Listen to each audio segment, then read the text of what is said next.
All right. So I think we're going to do a little bit differently. We're going to do something a little bit different than I was initially planning. So let's make sure we've got our... Yep, that one. So we're up there. We're gonna start actually another set of loops that I've been meaning to work on for a while. So.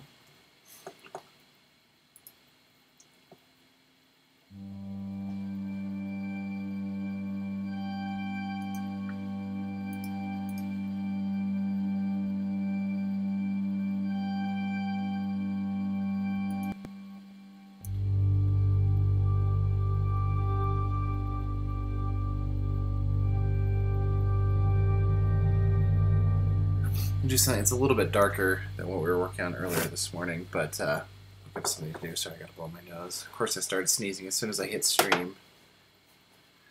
All right.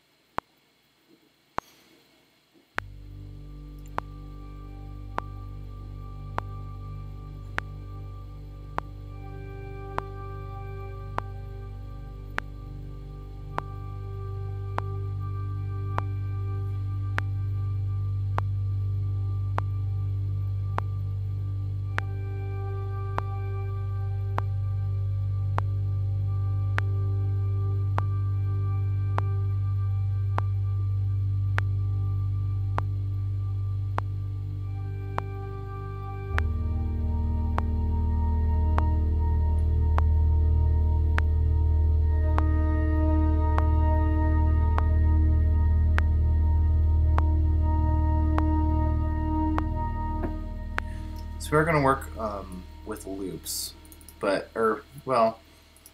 we're actually not going to work with the loops specifically. What we're working on is a full track that works from beginning to end and is not necessarily loopable, but that has multiple layers that can be faded in and out to change the character of the piece.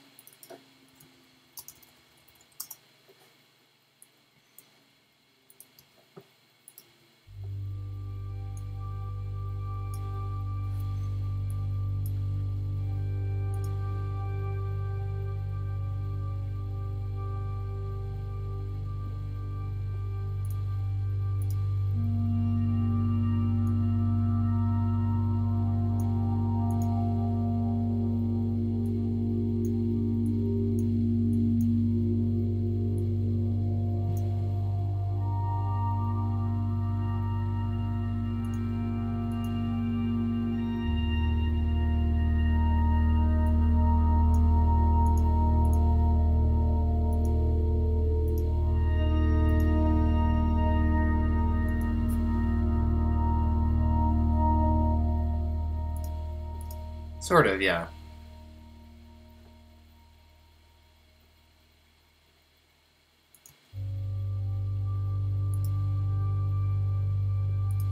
So what we're working on now is obviously sort of the background of the thing. Something that works on its own, but that is really unobtrusive. Okay. Obviously that's too loud, but we're going to fix that. Oh, why would you do that? Logic has this new trick where I'll go to do that, and then I'll go to move the mouse down, and even though I let go of the key, it'll drag. It's really weird.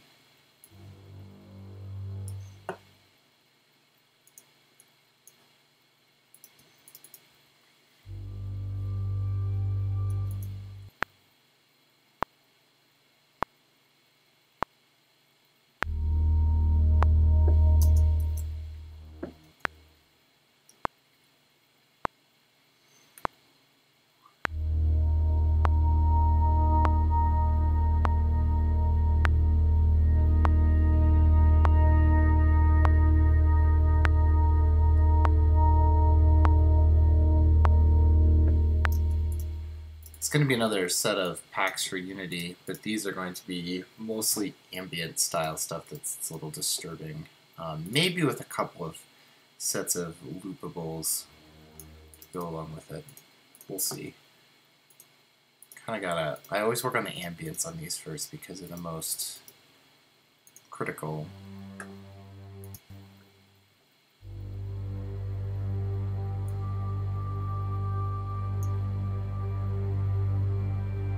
Is that the...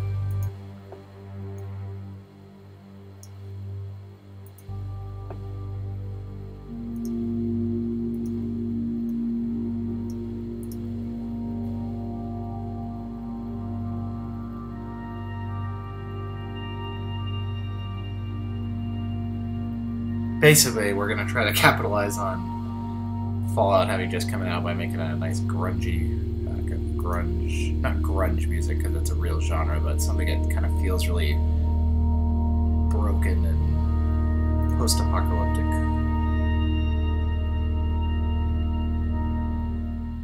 Obviously, we'll go back to G here. We're going to do it like this.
See if we can make this sound good or not.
And same deal, we're just going to have the chili do the same thing here.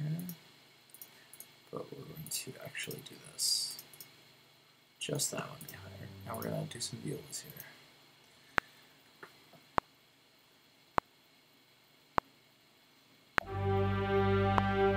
Obviously this viola will be much quieter.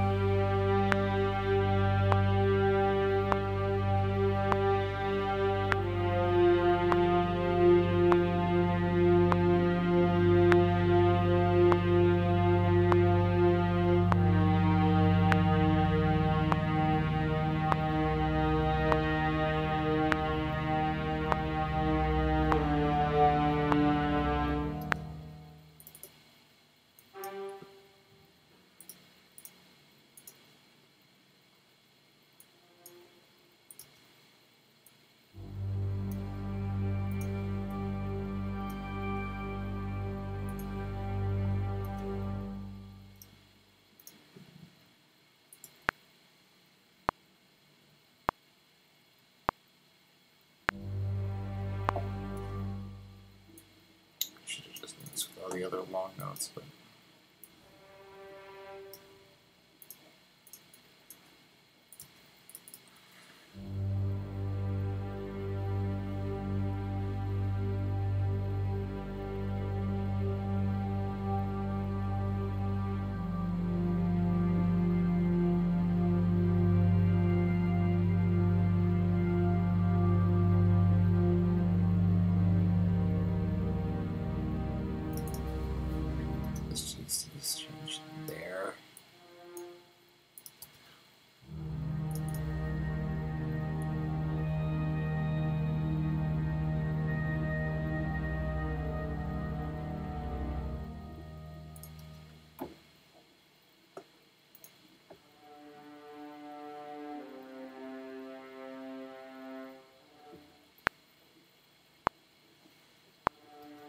Actually, no, just a repeat of this here.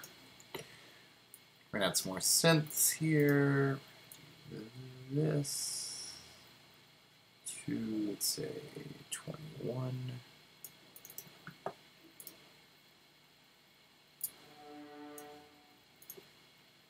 Actually, hate to be boring, but it's mostly background stuff that you're not going to hear a ton of.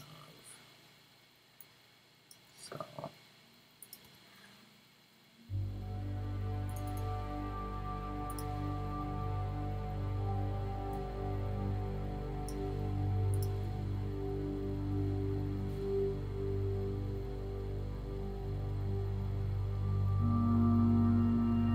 Okay, good. Okay. So new synth.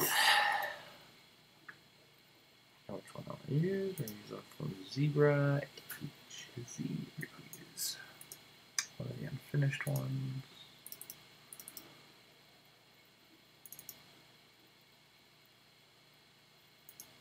I think it's this one. Yep, it's that one. Nice.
It might work.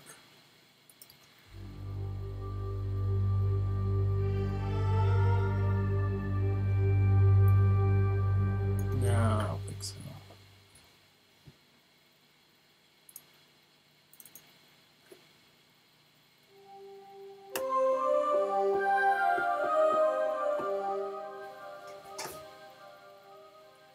I like the delay on it. Let's have a little more.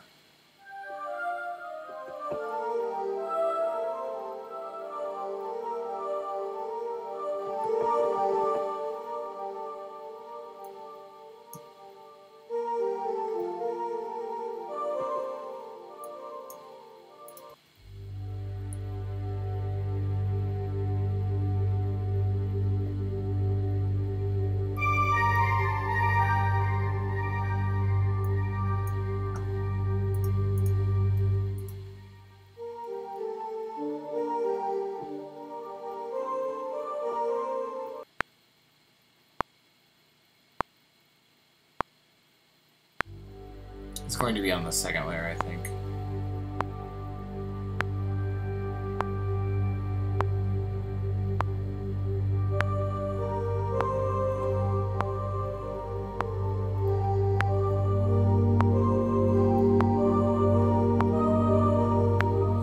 Close.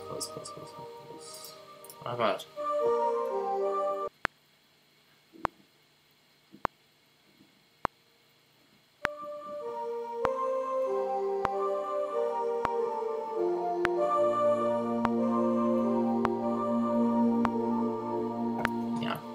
That'll work. It's just too loud right now, it's the only problem.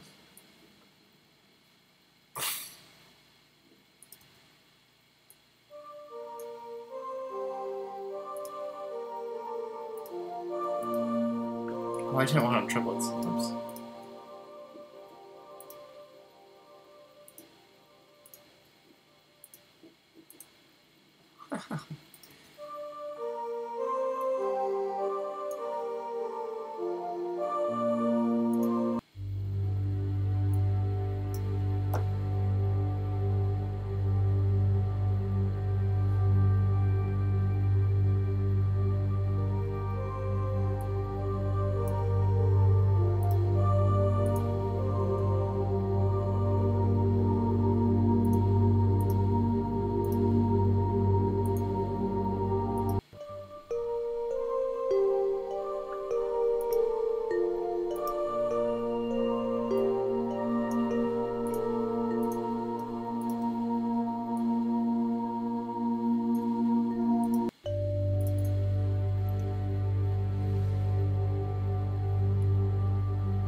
Why? Why was that weirdly not? Oh, because that one note was really quiet. That's fine.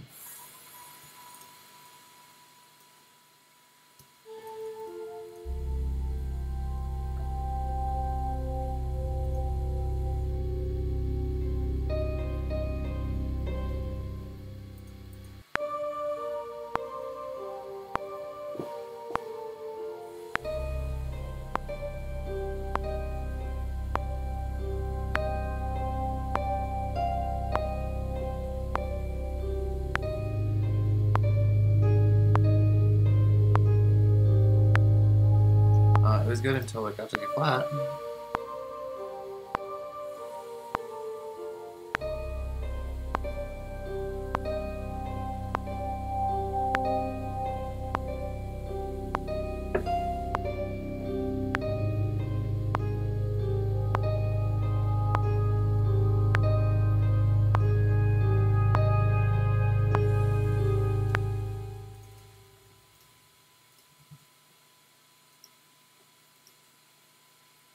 Actually, don't want this pedal in here at all.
Oh, because the last controller message this ever got was that. Was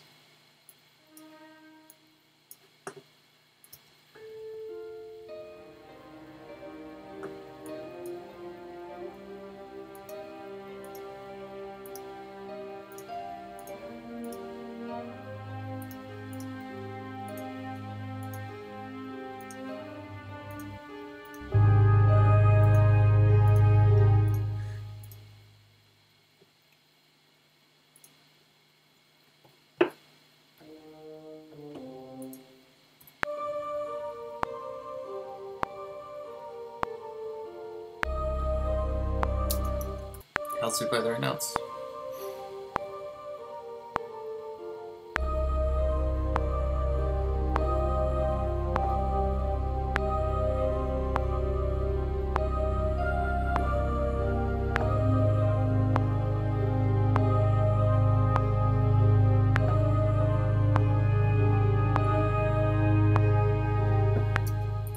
Nice.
not going to work with that. So not with this one either, because it's not going to be able to change fast enough.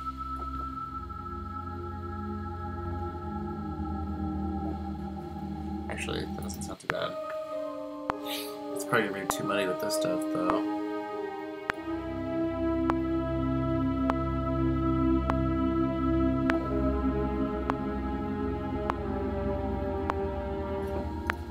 Yeah, it's too mushy. I could fix this in the thing, but it's easier to just re-record all of this.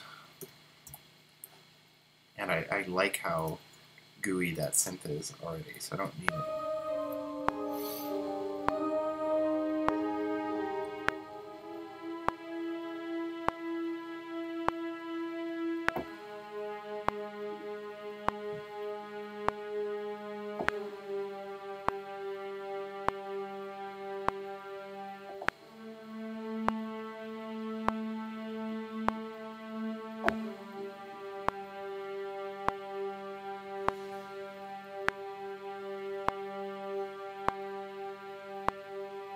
That'll work.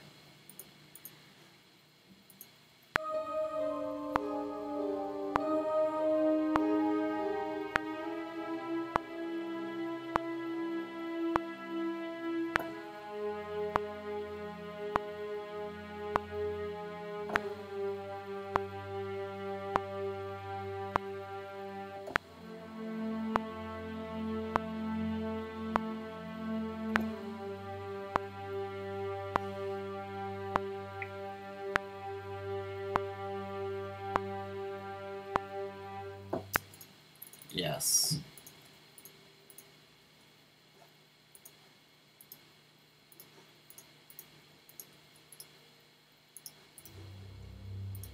I think we can do this. Let's try it.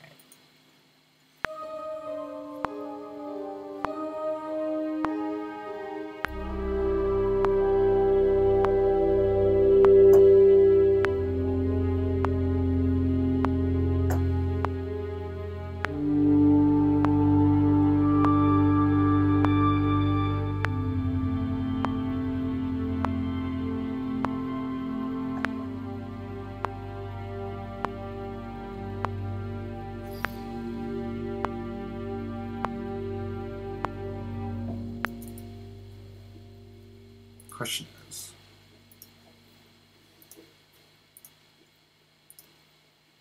so let's fix the problem, which is a note velocity problem.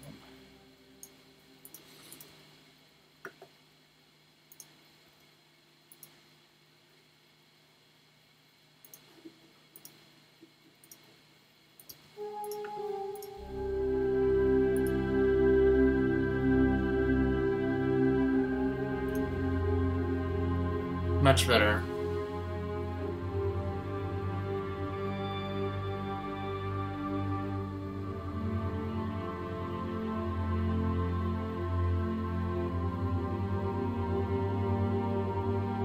No work in those.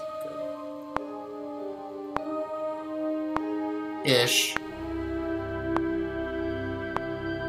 It switches in between G minor and C minor right now.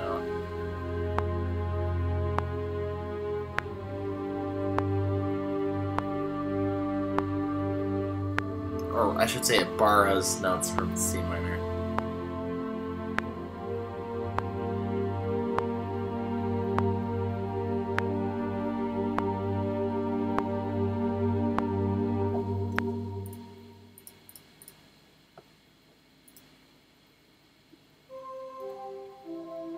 So of course it's also doing C major there.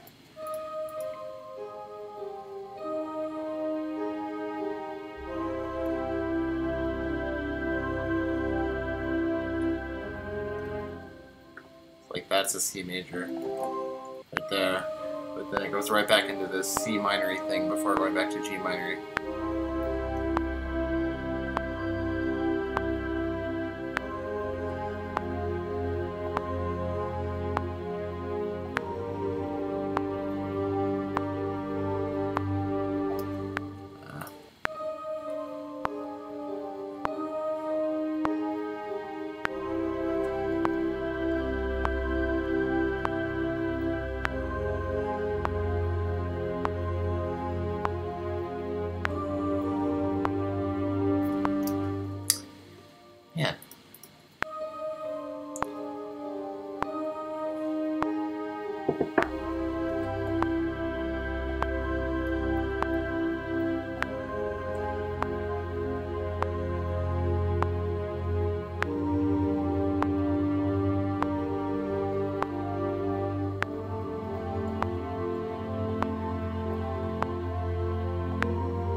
well, it's, I mean, it goes, this section right here from 32 on goes C major, F minor,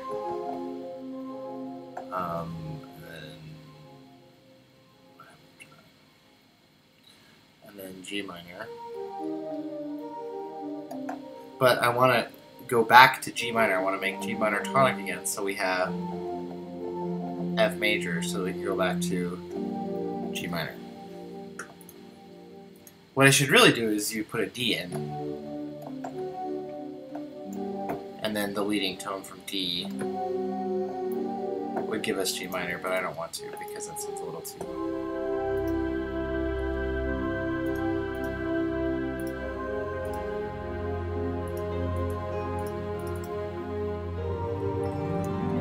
Nope, don't want that there. Guess what? I don't want giant harmlesses in our key.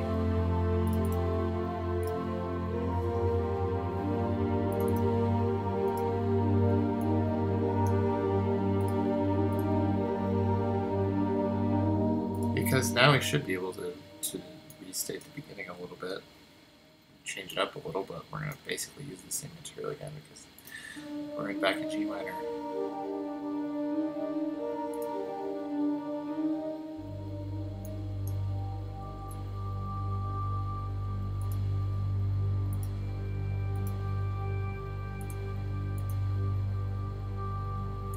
Did I buy Logic Pro? Yeah. I bought everything I have.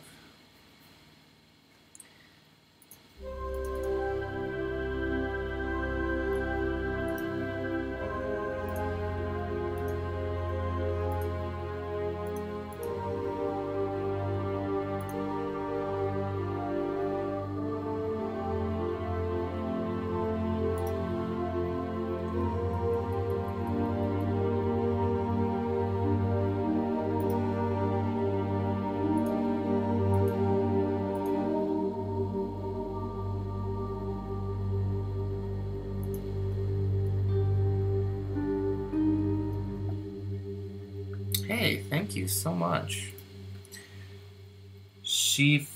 Okay, I'm gonna remember this one of these days. Shifud. I'm so sorry. I can never. There's so many consonants. Shifabisad. Shifabidis. I'm so sorry, but thank you for buying music. I do appreciate it. I'm sorry that I cannot say that many consonants very well, and I don't remember what you said yesterday. You just told me yesterday how to say it, but thank you.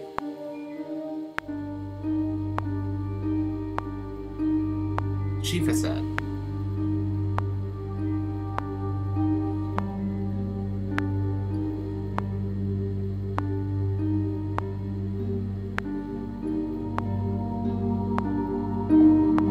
Too loud, but we'll fix the velocities in a second.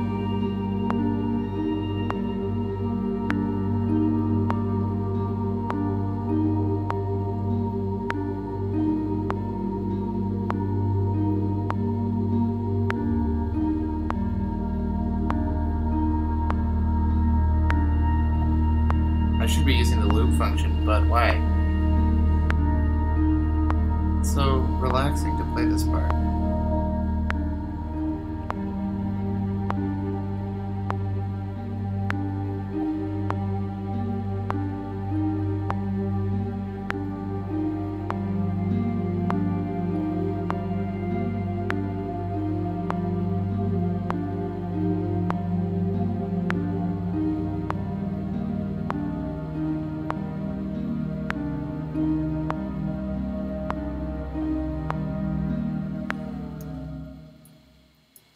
Alright, let's go fix all the mistakes I just made while recording that and talking at the same time. Split.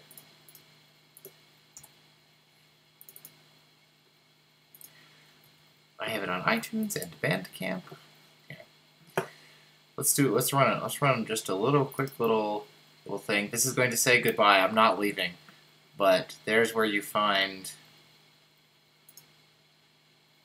everything. Ignore the thanks for watching. If you go to my main site, I usually have iTunes stuff linked there. Also Google Play Music, Amazon, and whatever else DistroKid. Pretty much every music store. I put Bandcamp up there just because I get Bandcamp. It seems to be what people prefer. So I'm not leaving. Yeah, that was funny. She just said I liked it. Okay, let's fix these velocities a little bit. Actually, before we do that, let's double it where it's going to go down here on this this thing.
I don't know, something desolate and empty.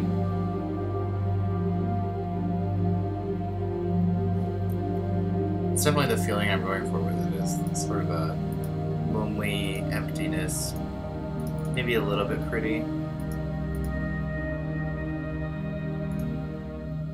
Cool.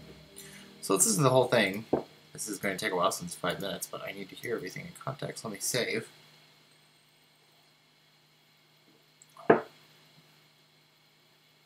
Dock is not working. I don't know why.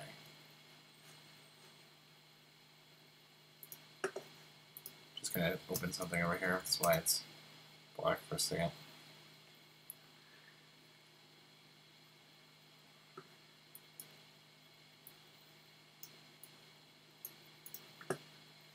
Okay. Let's listen to what we've done so far today. Gotten a lot done as far as like minutes of music.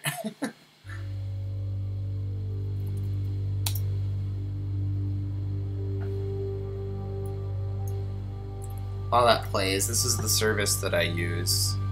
So I have 4 albums. I actually have 5 because I use, or 6 because I use a different service for a couple other things. But this service puts my music on Amazon, iTunes Music, or Apple Music, Beats, Deezer. I don't even know what Deezer is. Google Play, Microsoft Groove, iTunes, Rdio, Spotify, Tidal. I'm waiting for that one to disappear, and YouTube Music Key. So yeah, so I've got 4 on those. I also have, I gotta grab it over here. Hold on. Ugh, my other monitor's so small.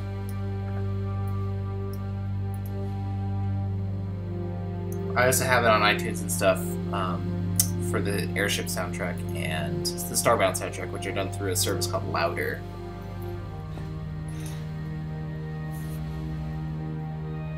/ commercial.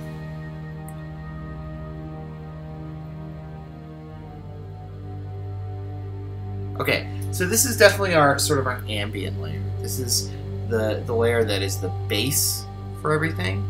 And so now what I want to do is I want to create hold on. Make sure the harp's fine. Actually, let's finish this so that we...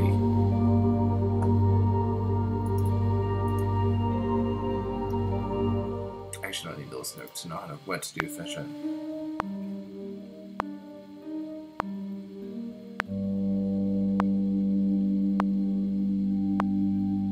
And we'll let that go for a while. Actually, let's let that go. Let's see, where are we at right now? So we started at about 4 seconds, so we are at about 4:10.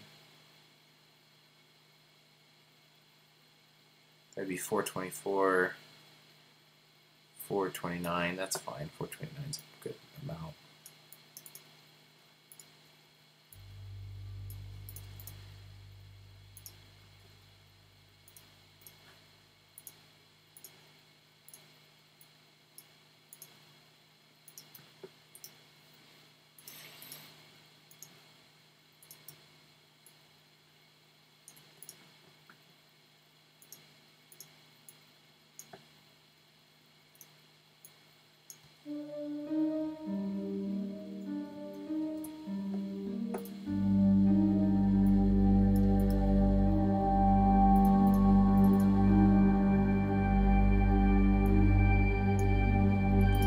Logic. A lot of composers who do primarily sequencing, which is what we're doing here, where we're playing in virtual instruments, prefer something like Cubase.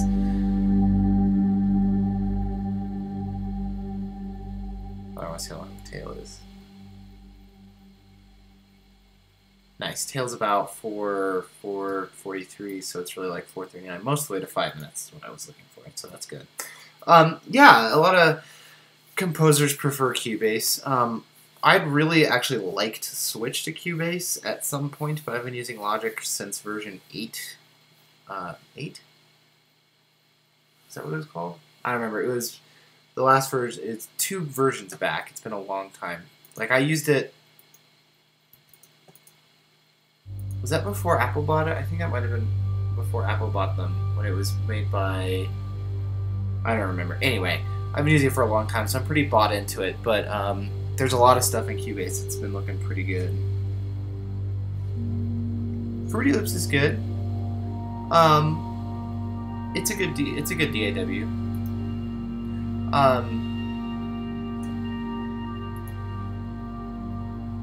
It's more designed for electronic stuff, which is fine. There's nothing wrong with electronic stuff. What I'm doing right now is mostly electronic.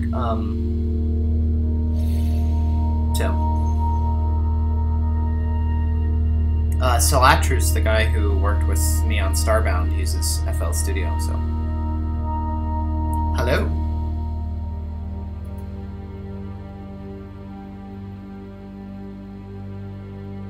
Okay, so we want to think about what we're going to add as our melodic layer. So this is going to be our bass layer that's going to be, you know, the thing that always plays, and then there'll be a layer that can fade in and out depending on what we want to do. So we're going to start with Synth 4 down here, and we're going to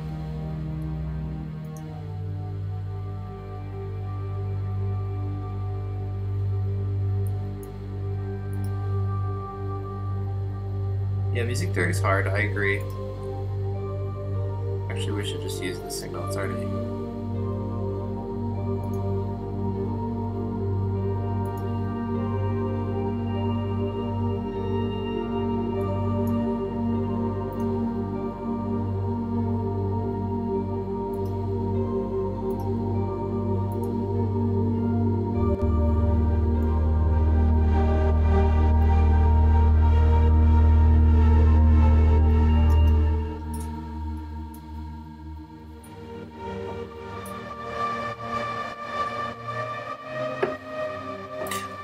let me assure you, Chief Sad, that you are not the only one who has a hard time with music theory.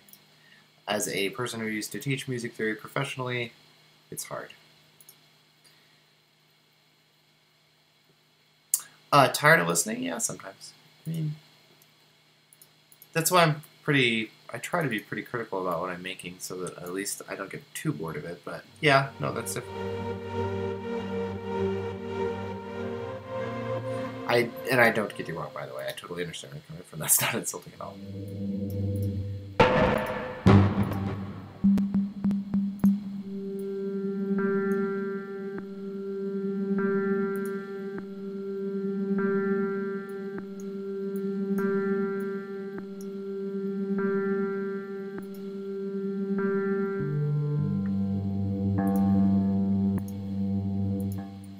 I especially hate when you have to go like check wave files. Like before I submit an album, I always listen to the entire album on the Wave Masters to just make 100% sure that everything, and that can be a little bit, that can get a little annoying.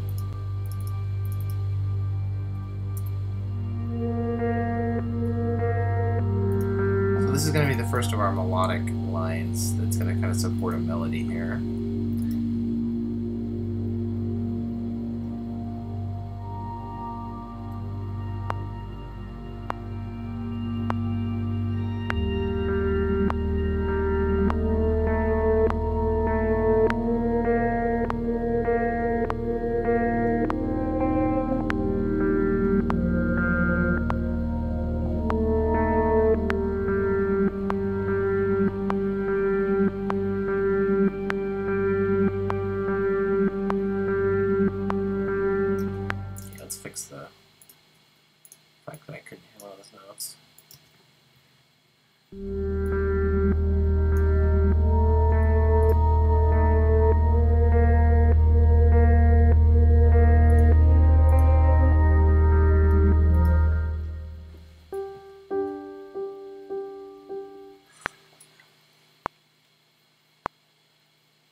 Oh no! Oh no! Don't crash. Okay. Oh.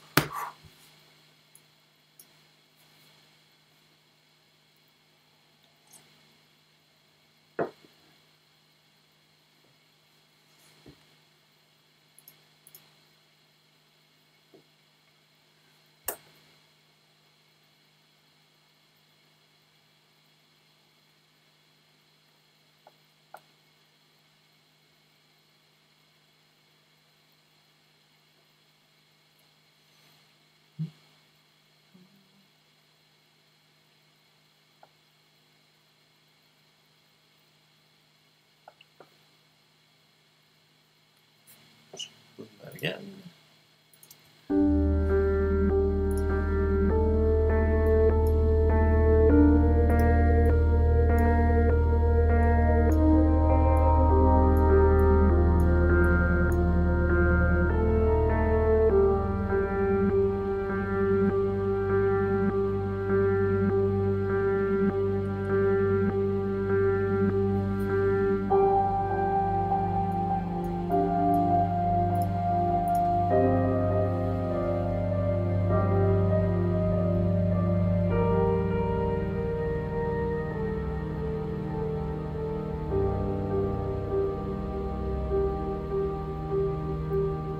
Book on modulation and borrowed chords.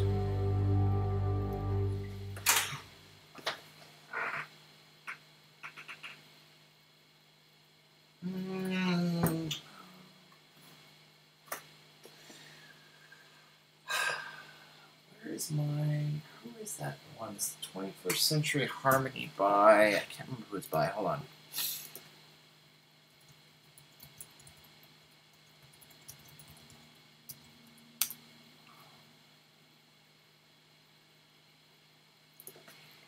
'20th Century, 21st Century Harmony.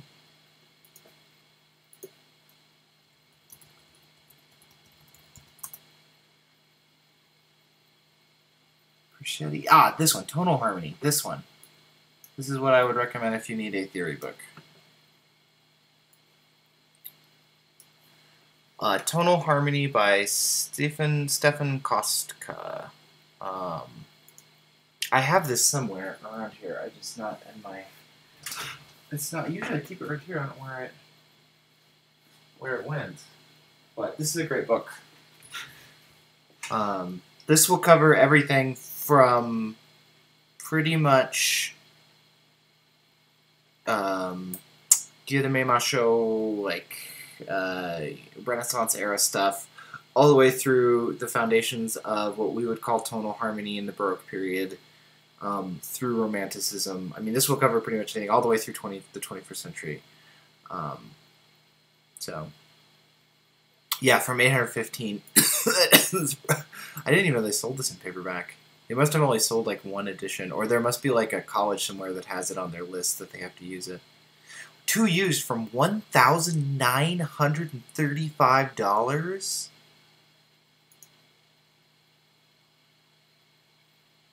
What? $2,904 for Tonal Harmony in paperback? What? What?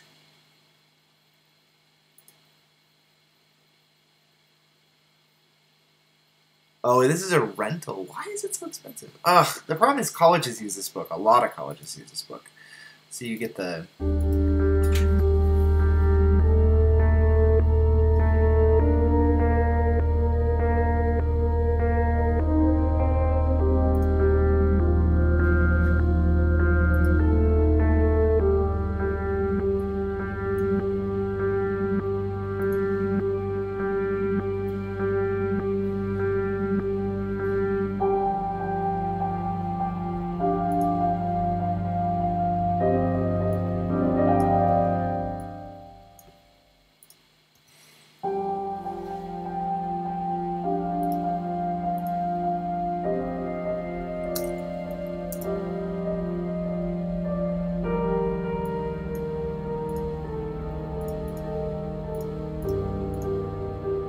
That could get you almost 3 years of Composer Cloud Platinum.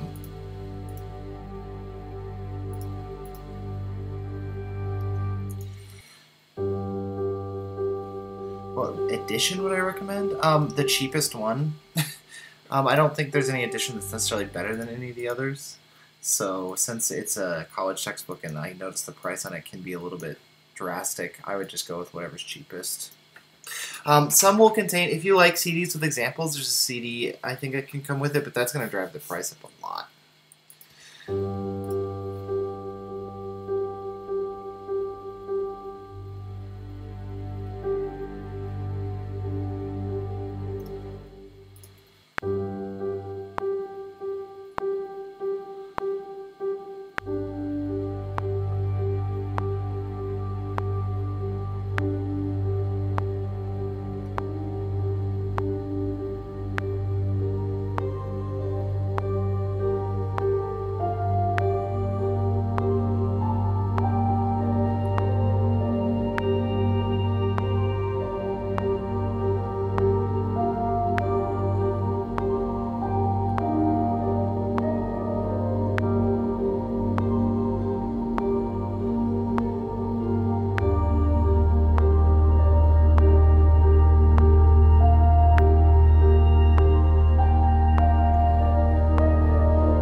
Everything, that piano I loved. I loved all of it.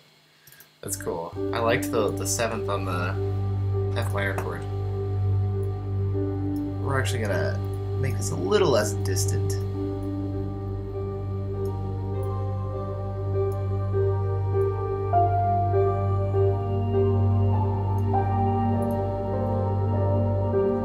Yeah, I like the C major chord. It's kind of like, whoa, but without being, you know, punch you in the face.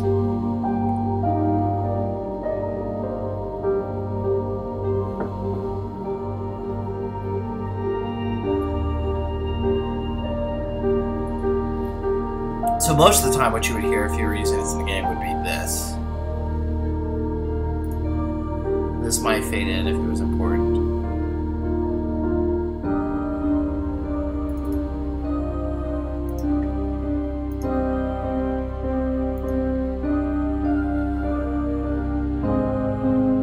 Yeah, I mean, sure, yes. Let's say yes.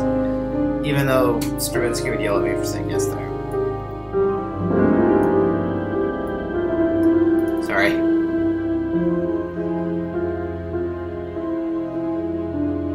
I like that. It's just like kind of interesting.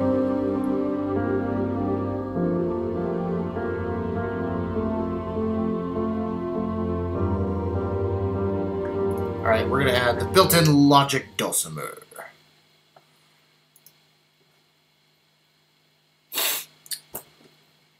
World Stringed Celtic Hammer dulcimer.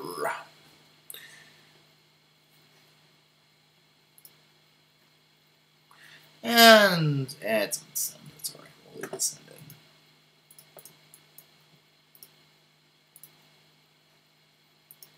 Paste. Oh no!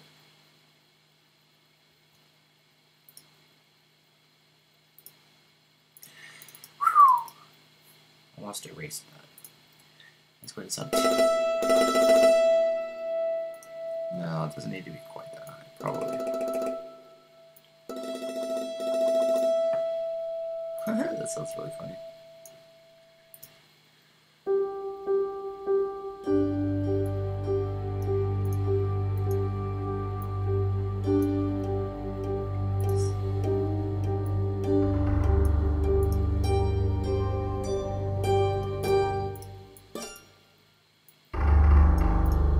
why it plays that low note when I adjust those velocities. It's hilarious, kind.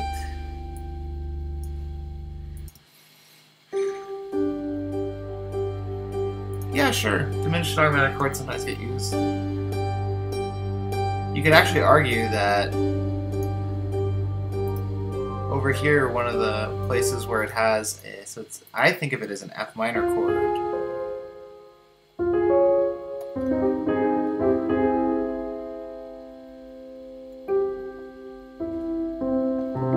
You can do so many cool things with augmented chords. Here's something funny. All right, I gotta do a music theory teacher mode for a second because I used to be a music theory teacher. Did you know that there is no such thing as an inverted augmented chord? So if you take an augmented chord, here, we're going to use Sibelius here. If I can ever get it open. If you take a major chord, to make a major chord augmented, you raise the fifth by 1/2 step, right? So if we can imagine that Sibelius loads in a same amount of time in some universe, if we can imagine that, no, hold on. If we could imagine, if this will ever open, let's just open a piano score. I don't want an orchestral score right now. Thank you. Okay, if we imagine a C major chord, C major chord is made up of the notes C, E, and G. To make this chord augmented, we take the G, which is the fifth, and we sharp it. And now we have this chord. So we started this with this. This is now C augmented right there, which I just did.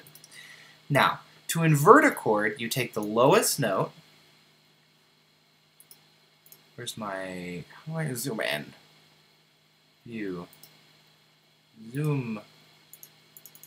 Okay. So to invert a chord, let me make sure this is not getting covered up by the other window. Okay, good. So to invert a chord, we take the lowest note, which in this case is C, and we move it up an octave, right? So let's do that. Let's move this C up an octave. So now that C is up here, right? So what we had was this, and now what we have is this. All I've done is move that C up 1 octave. But notice now that it looks like we have an inverted chord because it looks like it's a 6/3 chord, right? It looks like that the outside interval from E to C is a 6th and that this is a 3rd. But that's not actually what we have. What we have is this. Okay? Well, these two chords, this one and this one, are the exact same chord because B sharp is enharmonic to C. They're the same note. They're the same note. Like if I play B, C, that's what it sounds like. If I play B sharp, that's what it sounds like. And so, because this chord is essentially this, what you've actually done, this chord and this chord are the same thing. What you've actually done is you've taken an E major chord, which is this, right, and you've augmented it.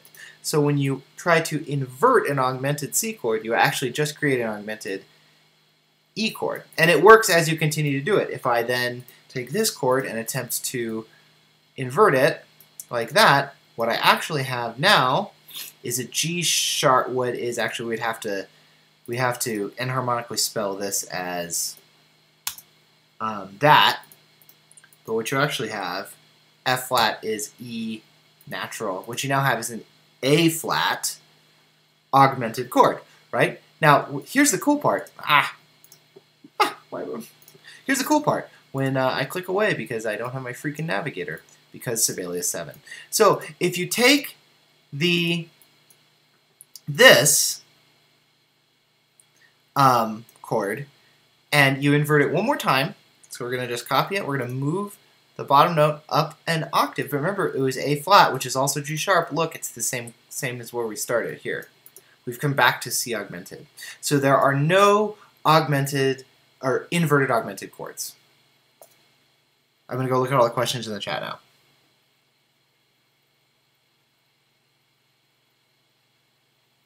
Yeah, in guitar they write inversions as slash. They say like C over E.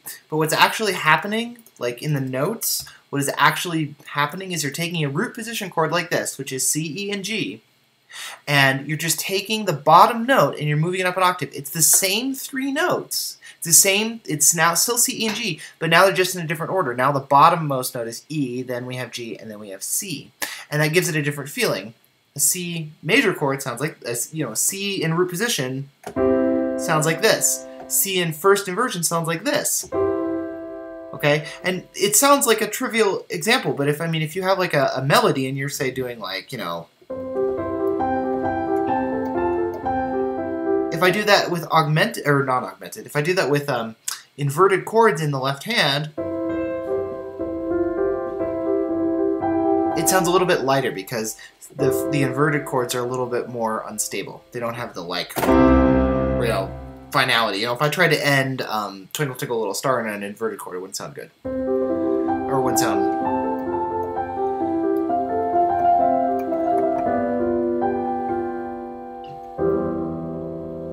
Doesn't sound quite right? Part of that's because I'm doubling poorly, but it sounds much better to go because that feels like the home. Anyway, that's our theory lesson for the day. Let's go back to making music. So yes, I do use augmented chords. I like augmented chords better than diminished chords. Personally, I don't really like the sound that diminished chord has. It's a little too overly dissonant for me, but still super good, right?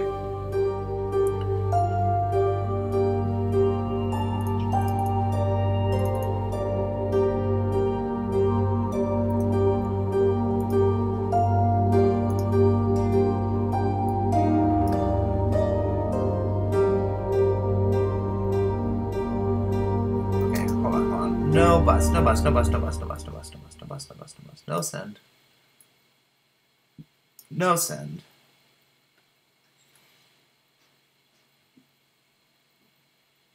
Anyway, but you can't do that trick of inverting chords if a chord is augmented, because it just becomes another augmented chord, different augmented chord, which I think is super cool and super weird, and I'm a nerd, so I think it's like the coolest thing ever.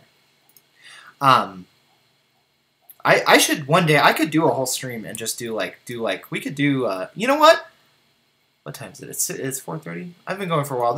Once we're done with this piece, we'll do at the end of each one, we'll do a little theory lesson. How about that? And we'll just go through what I used to do, which is just walk people through theory. And if you want to stay, great. If that's not your thing, I totally understand. But we're almost done with this piece, so when we're done, we're going to do a little theory lesson.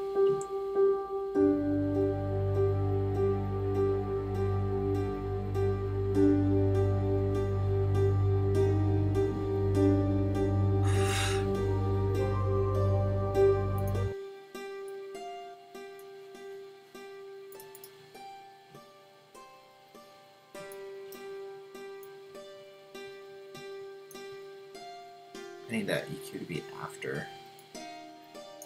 This may kill logic.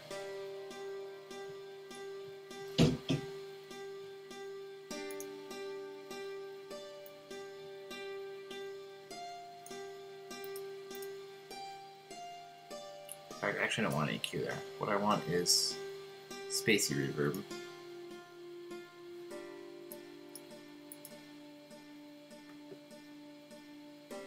I'm actually gonna have to start that theory lesson really soon because I need to go.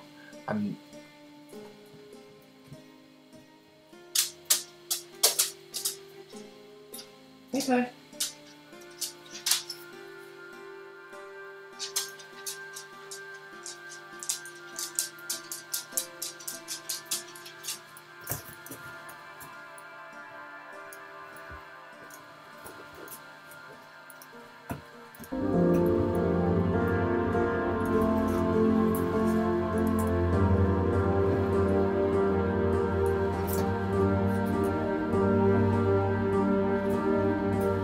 We're going to start at the beginning, but I can go over that real fast at the end before I go. In fact, let's do that. You know what? This piece is in really good shape. I actually really like it. I think we've got a nice start to it. Let's call it a day on music production. Let's do some music theory for fun. Bonus music theory day. Hold on. I have a rehearsal tonight, and I think they're moving it.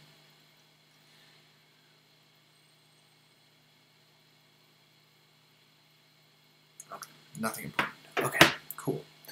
So let's do this. Let's close this project. Let's get rid of this. Let's make this window capture like tiny so that you can't see it and it's not in the way. And let's make this big. And then let me load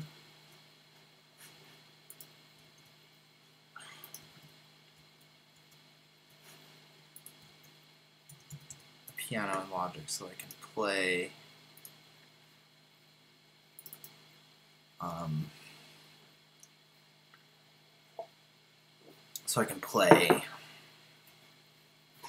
what I'm doing.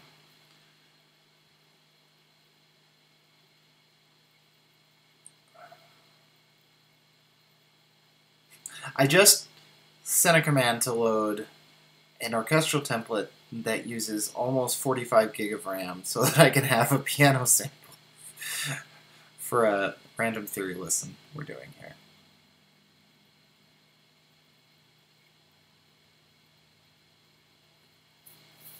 Fortunately, it's all loaded. It's just going to reset these mic positions over here. I need to learn to point with the pointer instead of with my finger, because I do this and you guys can't see what I'm pointing at. You just see my finger. Okay, so we're loaded. We're all loaded up.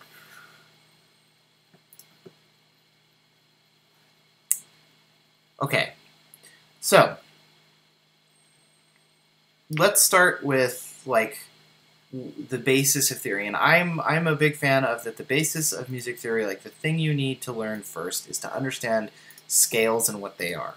Okay, so a scale we all know sounds like this. Hold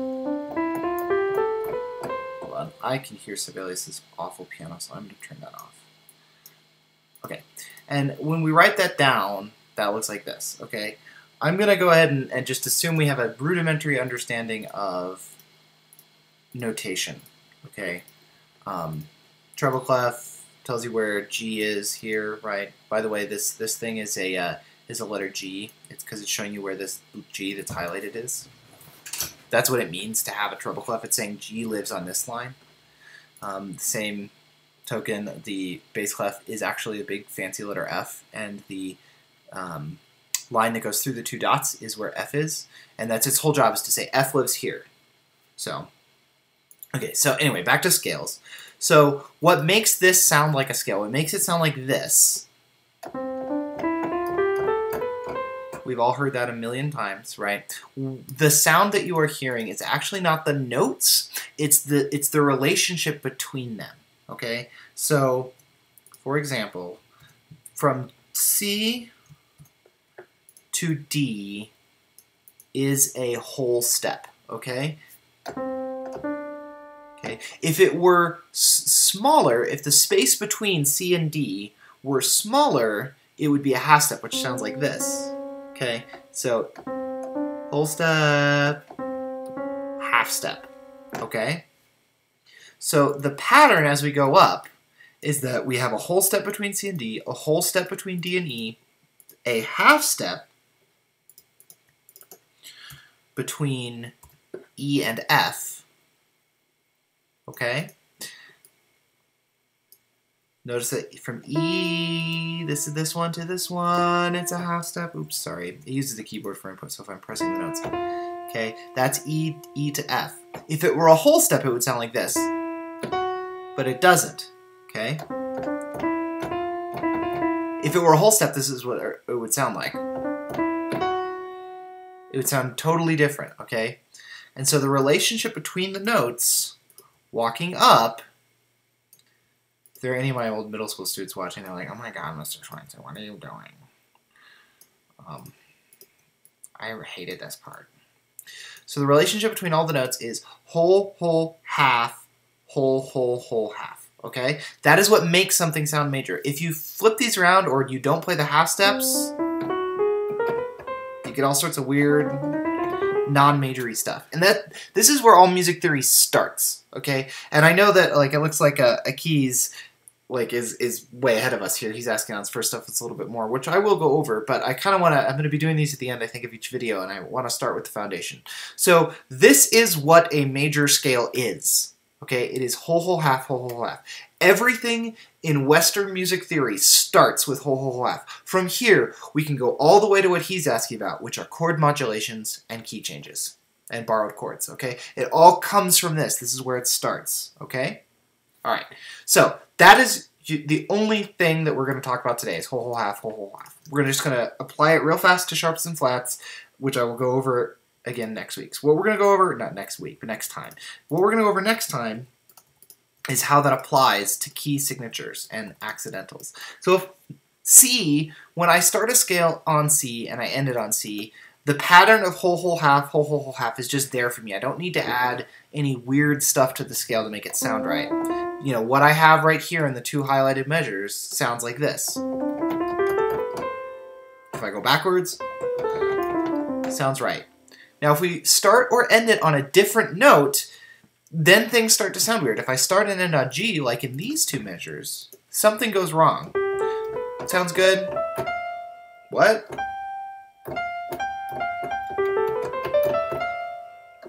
That's wrong right here, and it goes wrong right about here.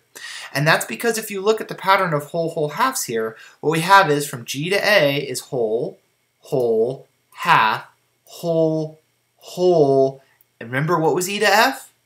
It's half from over here, okay? So half, whole. So that half and that whole are switched, they're inverted, and that's why it doesn't sound right. I totally messed up my entire score there. Okay. Exactly, it was a half step instead of a whole step. And then the last one was a whole step instead of a half step. So, Akiz, you were asking about modes, so you understand that this is what a mode is, right? Like a mode is where we have a different set of whole and half steps, right? And in this case, this is what we would call Mixolydian mode.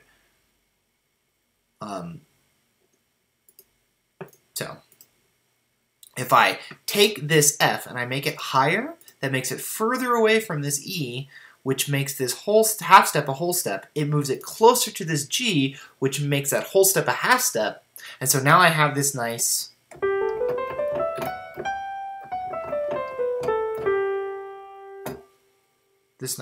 major scale. Okay? All right. So that's the end of what we're going to talk about today. We'll talk about adding those later next time. Let's go and answer Akiz's question. He wanted to talk about modulation. He wanted to talk about modulation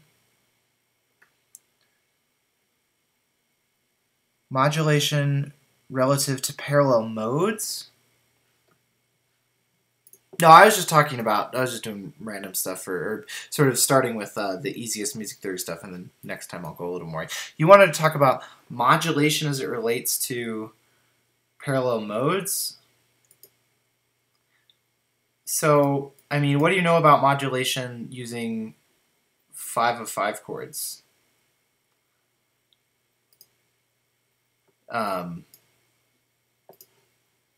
So while I wait for him to answer there, because I know it takes a while to type, when we look at chords, remember that we name them based on what scale degree forms their root. So if I take all the notes in the scale and I make them into chords by just making them into root position triads,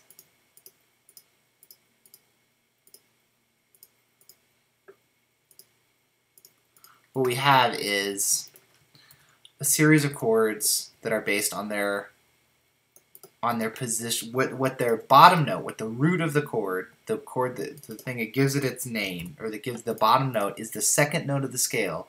So we call this a 2 chord. This is a 3 chord.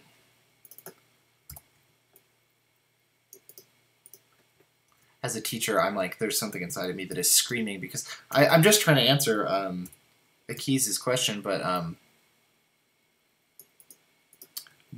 if I were like doing this like as a lesson in school, I would get so they would like be like, why are you doing this all out of order? And they would yell at me. So there's like this reflexive teacherness in me that's going, ah.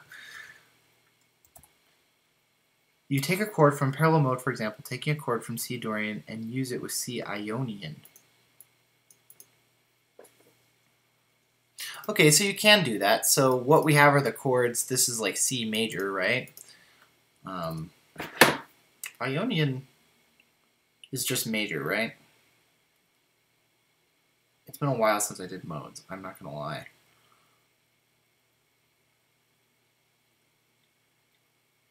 Okay, you want to make the transition smooth. Oh, I see. Oh, Ionian is one of those. Okay, so Ionian is major mode. Okay. Where's my diminished symbol? Okay, so you want to know how to, okay, take a chord from a parallel mode, for example, taking a chord from C Dorian and use it with C major. Oh, okay. Yeah, that's actually pretty easy. So these are the chords in C Ionian, right? Or C major, as I would call it.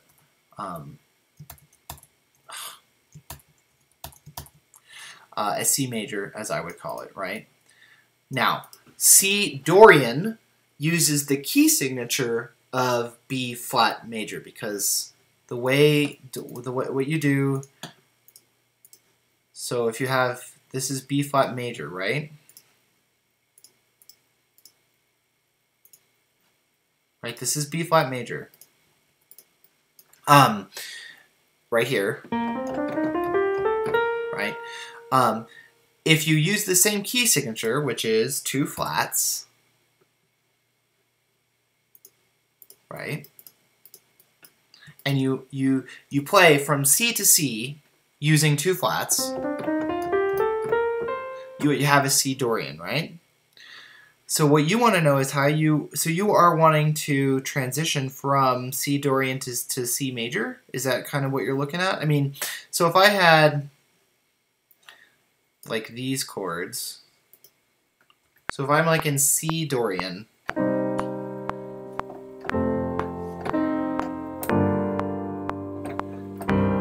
right, there's like a C Dorian chord progression. I can use chords from C major to get there. So, what would we do?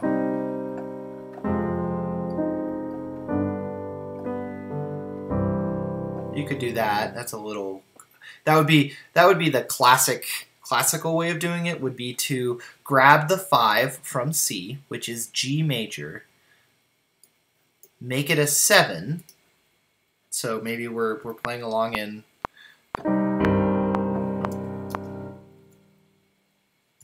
Maybe we're playing along in C Ionian like this. Maybe we're going.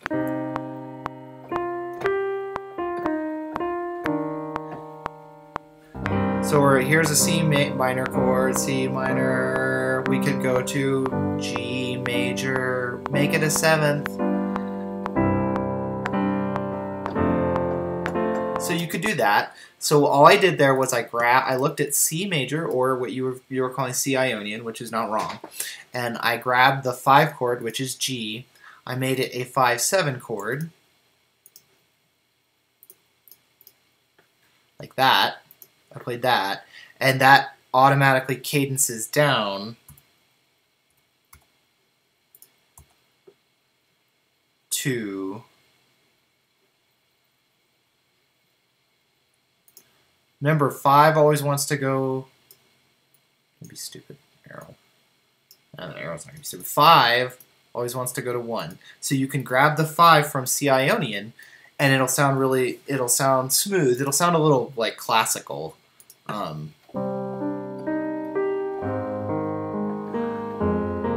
So if I go to G major with a 7th.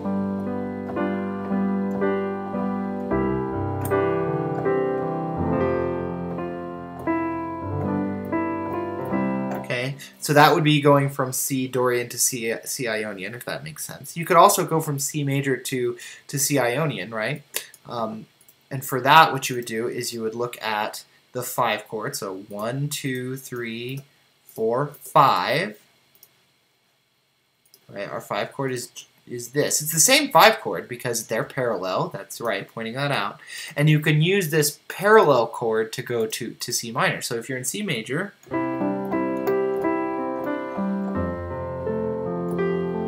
You could go to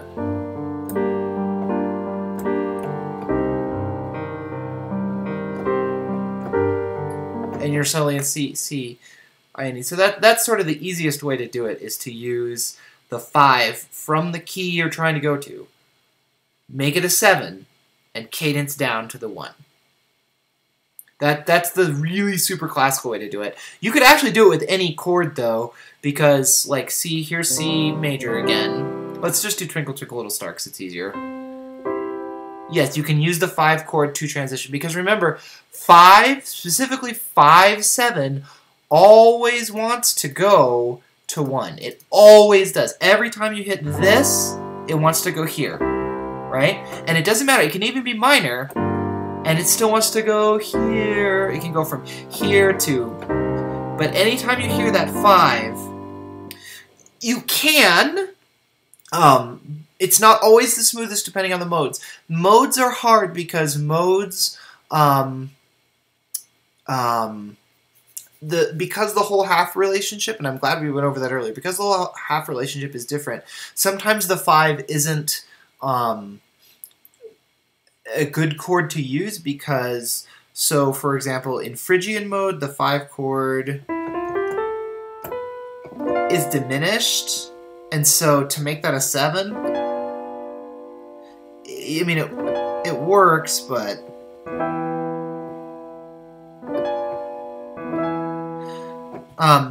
another thing that you can do that I like to do, okay, here, I'm going to show you a key change that I did in a piece, and it'll actually be written out so you can see it.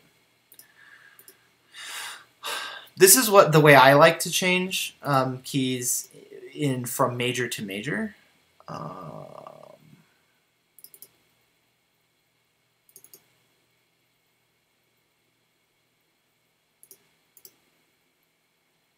Yeah, sure, whatever.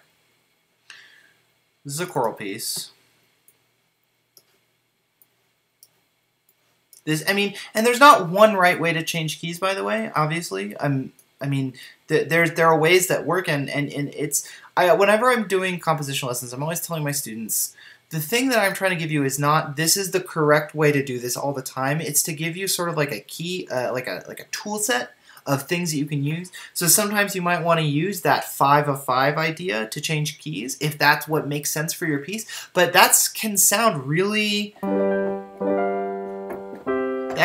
super classical. That can sound super Mozartian if it's not done right. And so sometimes you might want to use a different one. Here is another one that I like to use that I think is interesting. Okay, so this piece is in the key of E flat.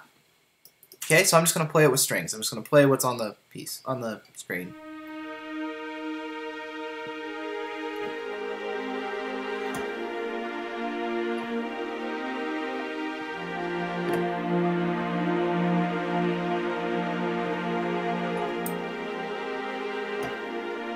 Hold on, I gotta scroll down.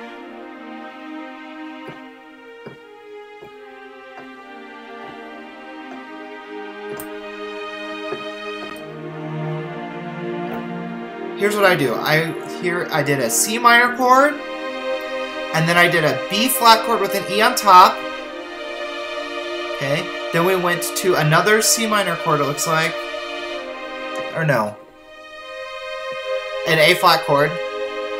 And we used the common enharmonicism to change that to a G sharp.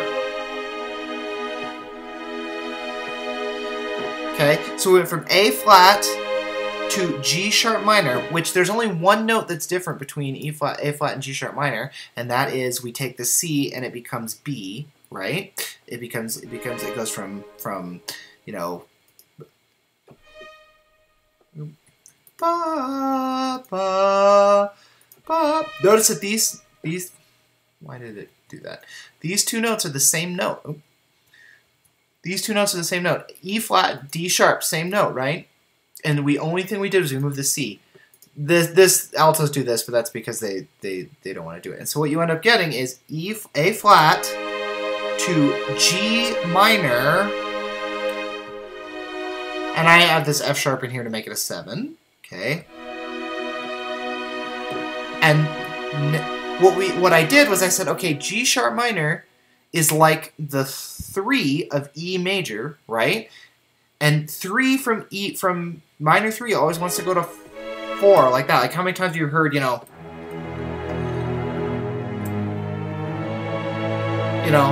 I abused that horribly in my stuff. Minor 3 always wants to go to major 4. And so by just transitioning with that one tiny little note, A flat becomes G sharp minor.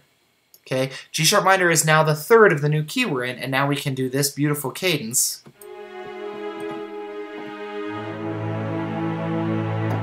And now we're in E.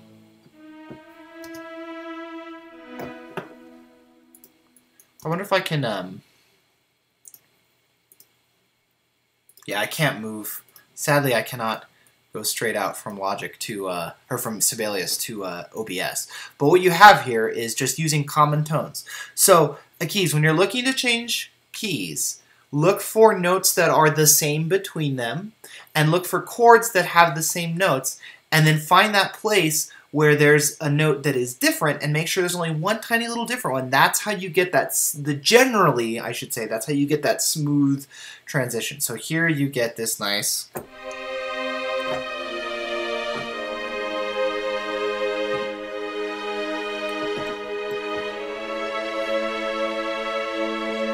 And now we're suddenly in E.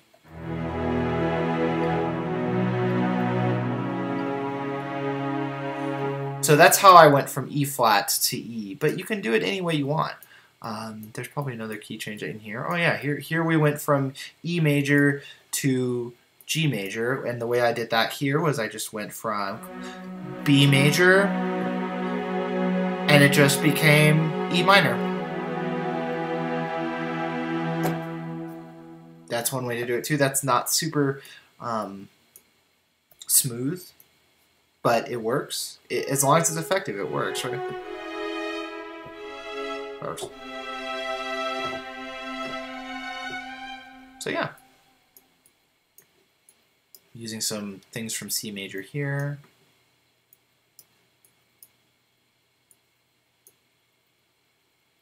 Actually, you know what? Hold on. Here. Before we go, here is a vocal performance of this. It's not